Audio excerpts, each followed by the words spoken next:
Hello, this is the third video I'm making in a series of videos about steganography. In this video I'm going to go over least significant bit steganography, which is just one technique, but it's one of the most common and hopefully one of the easiest to explain, but we'll see about that.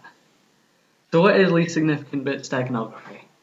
Well, as you've learned, in computers information is stored in bits, which make up bytes. And in least significant bit steganography, least significant just means that we're going to choose to change the bit that has least effect on the image. So what we're going to do is, if you remember, in binary systems we use the base 2, and as in normally we use the base 10. So instead of changing units like the number 1 to 9, we're going to change either the 1 or the 0 at the end.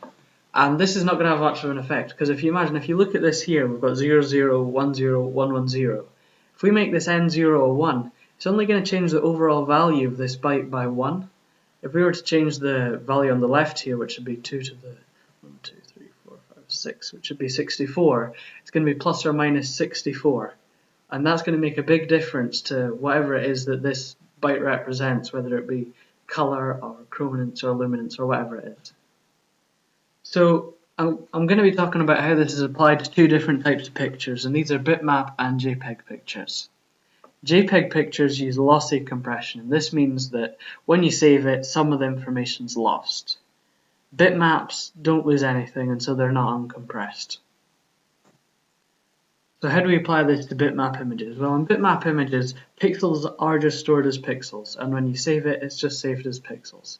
So if we were to have these three adjacent pixels here, we've got yellow, white, green, which looks a bit like a flag, and we took it down and we took out the values of the color intensities.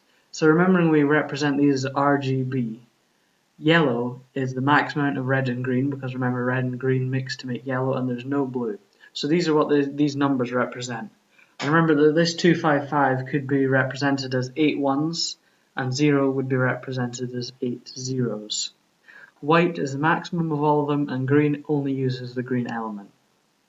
So what we do is we then write these 3 pixels as their binary values.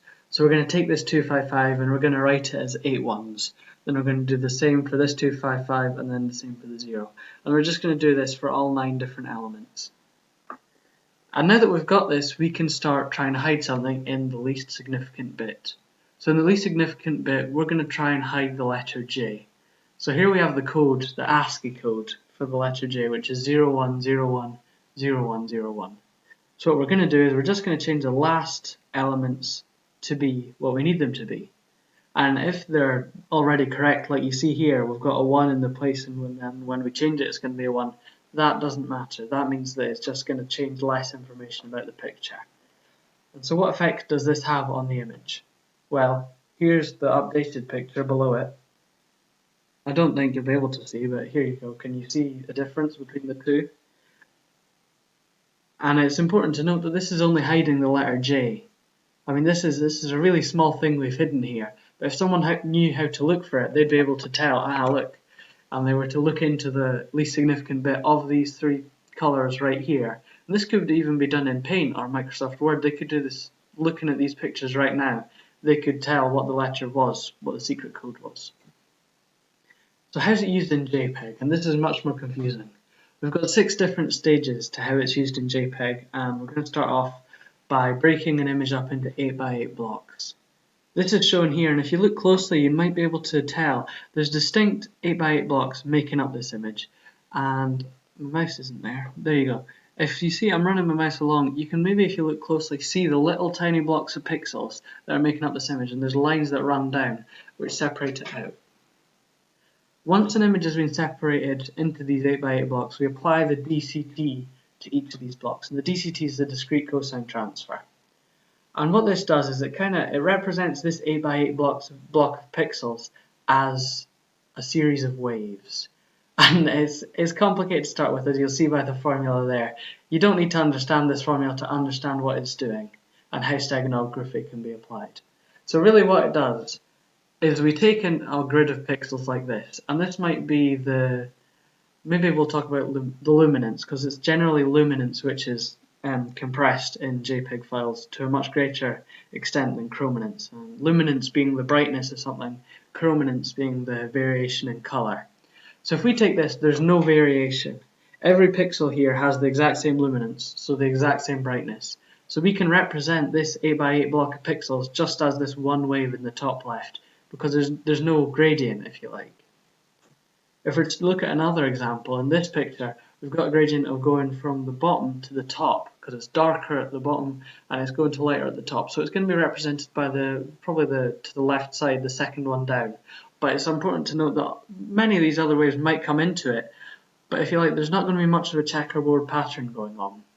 If you look at the bottom right image, I mean that's quite a rare one to see, and that's what you'll find is a trend when the discrete cosine transfer is being used. The coefficients of these waves, if you like, down here are much less, and generally they're much lower than the ones at the top left.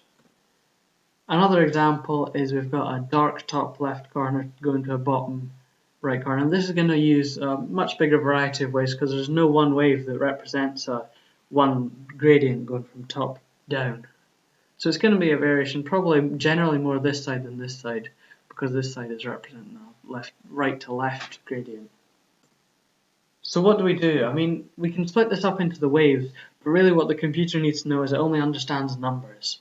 So what we're going to tell the computer is how much of each one of these waves, or each one of these frequencies of cosine wave, appears in the image. So here we have an example image, and the source is just here. And it shows how this 8x8 block of pixels has been broken up, and how much percentage, if you like, of each of these waves appears. So if we look down, each one of these is just maps up to the one next to it, and 239 is obviously the biggest one in this image. And so this means that the top left square, well, the top left square of the frequencies appears most. And you'll tell, I mean, looking at that, it is quite a bland image. There's not much variation, so that's expected. The bottom right squares, there's quite a few zeros, and that means there's no elements of the image that have this checkerboardy pattern appearing. What we then do is we quantize, or we do the process of quantization to this grid of DCT coefficients. What this means is this is where some of the compression happens. What we're going to do is we're going to divide these values by values in the quantization table. And all this is doing is it's making it smaller. It's going to make it less detailed, if you like. So low compression, as you'll see here, divides by smaller numbers. We're going to divide 239 by 1, and we're going to divide 0 by 16. It's not going to make a big difference. However, high compression will divide by much greater numbers.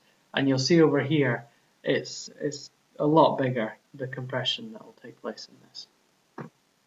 We then scan this in. Once we've got this quantization table, we scan it back in. And this is where we begin to apply a secret message, or where we begin to hide it.